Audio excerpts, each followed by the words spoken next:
Saudações a todas as pessoas que participam da 12ª Jornada Virtual Internacional em Pesquisa Científica, Educação, Atores e Instituições, Porto, Portugal. É com muita satisfação que participo deste evento científico.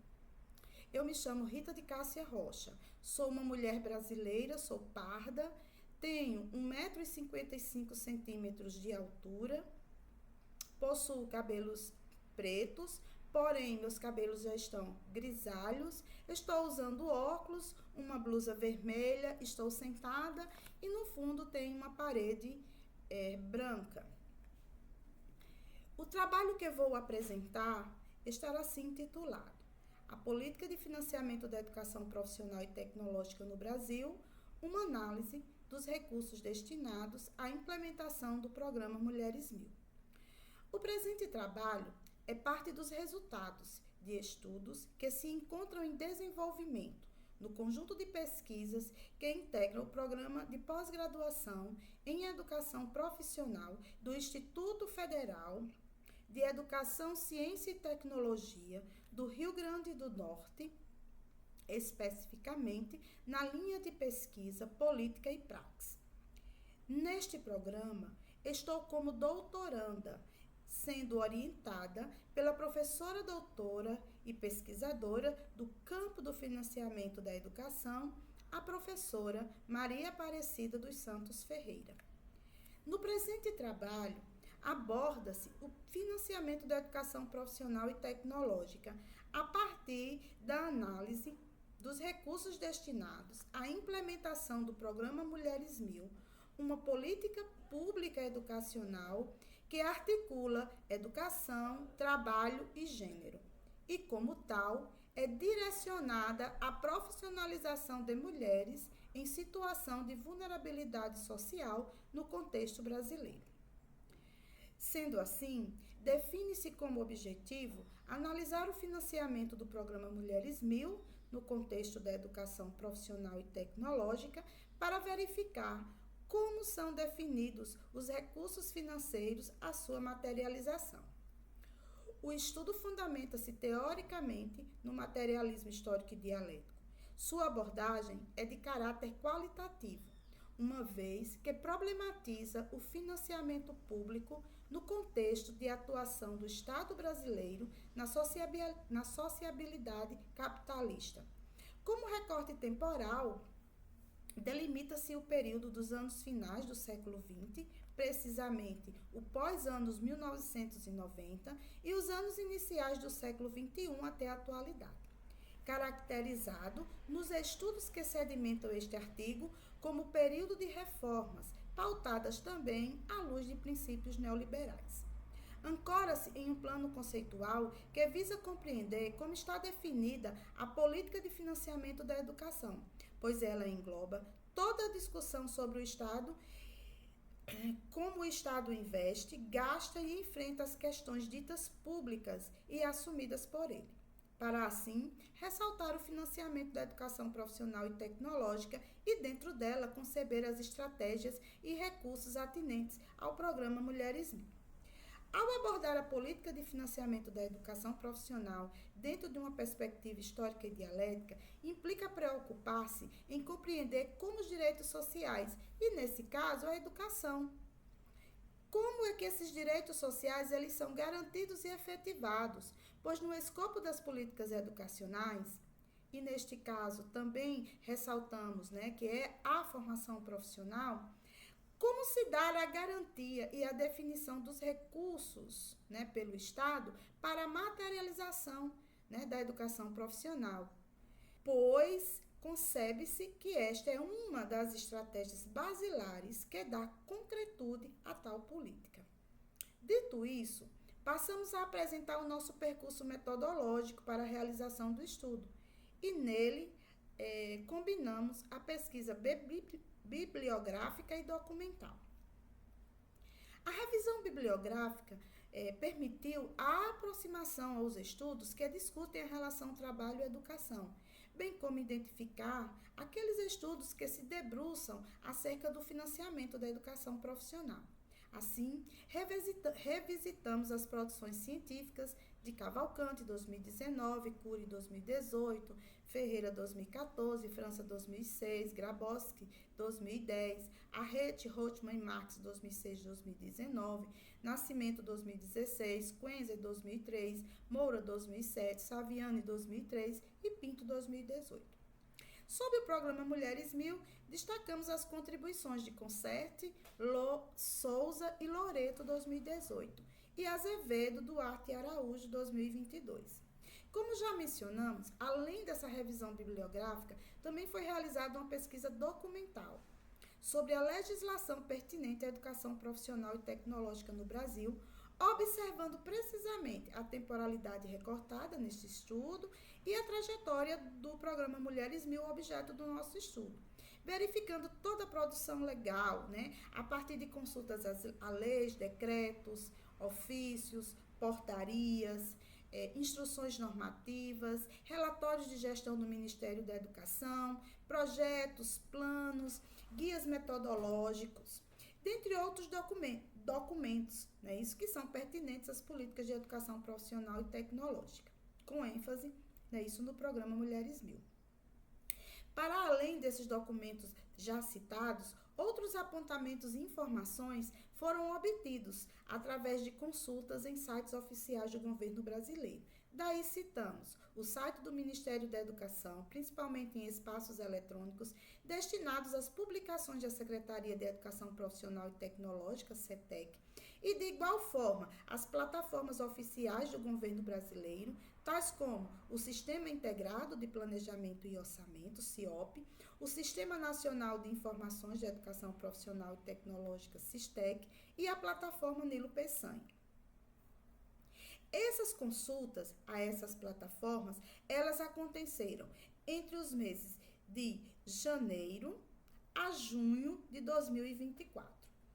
Após a análise, os resultados sinalizam que o financiamento da EPT no Brasil acontece, sobretudo, mediante a definição de políticas e programas de governo. Ressaltamos que, de acordo com a Carta Constitucional Brasileira de 1988 e a atual Lei de Diretrizes e Bases da Educação Nacional, a Lei 9.393, promulgada em 1996, com as suas atualizações. Nesta atual LDB, a educação profissional, como formação ao trabalho, ela é um direito e, ao mesmo tempo, uma modalidade de ensino. De acordo também com a Carta Constitucional de 1988, para o direito à educação, o Estado legitimou as estruturas e as fontes de financiamento ao assegurar, nesta Carta Constitucional, a vinculação de percentuais mínimos da receita estatal, atribuindo 18% à União e 25% aos estados, ao Distrito Federal e aos municípios. Essas receitas resultam a priori de impostos próprios da União, dos estados e do Distrito Federal e dos municípios, de contribuições sociais, sendo uma das principais o salário e educação, e as receitas de incentivos fiscais. Essas fontes, elas constituem, em termos de recursos e de regularidade, a receita que torna exequível nas 3 esferas de governo a educação pública nacional. Já na atual LDB, que nós citamos, a Lei 9.394/1996 e as suas atualizações, o seu artigo 70 encontra-se a definição do conceito de manutenção e desenvolvimento do ensino, bem como as despesas que são exequíveis com esses recursos, com vista à consecução dos objetivos básicos das instituições educacionais em todos os níveis. Concordamos, com os estudos de Arrete, Rothman e Marx, ao afirmarem, que os estudos sobre políticas públicas no Brasil revelam que a agenda nacional dos anos de 1990 aos dias atuais, em nosso país, mas também nos países da América Latina, Todas essas reformas que aconteceram, né, são reformas que foram forjadas, né, pelos organismos internacionais, predominantemente pelo Banco Mundial. E prevalece, né, a orientação e a ideologia neoliberal. Nessa conjuntura, os estudos de Cury, 2018, Grabowski, 2010, admitem que pouco tem sido discutido sobre os recursos quanto à materialização da qualificação profissional, o que justifica o nosso trabalho. Muito embora seja urgente, né, nos discursos reformistas. Assim, os estudos assinalam que o financiamento da educação profissional se estrutura a partir de financiamento público estatal nas 3 esferas do governo, financiamento privado através do pagamento de mensalidades, né, a escolas privadas, confessionais, comunitárias, sindicais, ao Sistema S, às universidades, escolas corporativas, programas de treinamentos e capacitações. Fundos públicos, tais como Fundo de Amparo do Trabalhador, o FAT, o Fundo Nacional de Segurança e Educação do Trânsito, FUNSET, o Fundo de Universalização dos Serviços e Telecomunicações, o FUST, e o Fundo Nacional de Desenvolvimento da Educação, o FNDE. Percebe-se que as fontes dos recursos para a consecução da educação profissional são diversas, cuja cadeia dá-se a partir da existência dessa conexão entre a Constituição, impostos e recursos vinculados.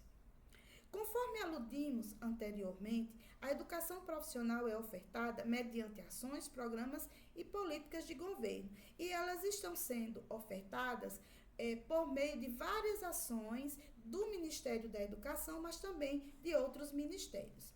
A definição dos recursos à implementação dessas ações, programas e políticas, nessa modalidade de ensino, ela é complexa e por vezes é incerta também, pois são ações de governo, não são ações, né, de uma política de Estado bastante definida. Então, eles ficam à luz e à mercê, né, das definições de cada governo que assume. Quanto ao programa Mulheres 1000, o programa é caracterizado por um modelo de financiamento que reflete, né, interesses econômicos e prioriza ações políticas rápidas, né, em detrimento de uma formação educacional mais ampla e integrada. A forma como os recursos foram destinados à sua operacionalização revela uma engenharia financeira pensada para a educação profissional que fora desenhada no pós-anos 1990 e que se encontra vigente. São formas de financiamento que comprovam os nexos aos interesses econômicos quando reforça, né, a dualidade educacional a uma população como as mulheres, né, em situação de vulnerabilidade social, que já passaram por tantos processos de negação, uma formação, na verdade, que dá preferência à realização de ações políticas mediante a transferência de recursos, nos moldes de transferências de fundos a entidades públicas ou privadas, para efetivar programas de qualificação profissional categorizados como aligeirados, totalmente desvinculados de uma formação geral, de uma formação científica mais sólida. Então, são programas de qualificação profissional fragmentados, específicos, instrumentais, pragmáticos, coordenados por um modelo estatal que se encontra a serviço da hegemonia do capital, desprezando projetos formativos mais amplos que concebem a integração da formação científica, humanística e tecnológica tão necessária a esse público-alvo. Ou seja, uma formação integral e emancipadora, conforme postulam os estudos gramscianos, né? Estudos que fundamentam também essa produção. Esse é um estudo, né, que está em desenvolvimento. Esses resultados, eles são preliminares. A gente está aqui tendo essa oportunidade de fazer esta socialização, né, desses resultados dessa pesquisa.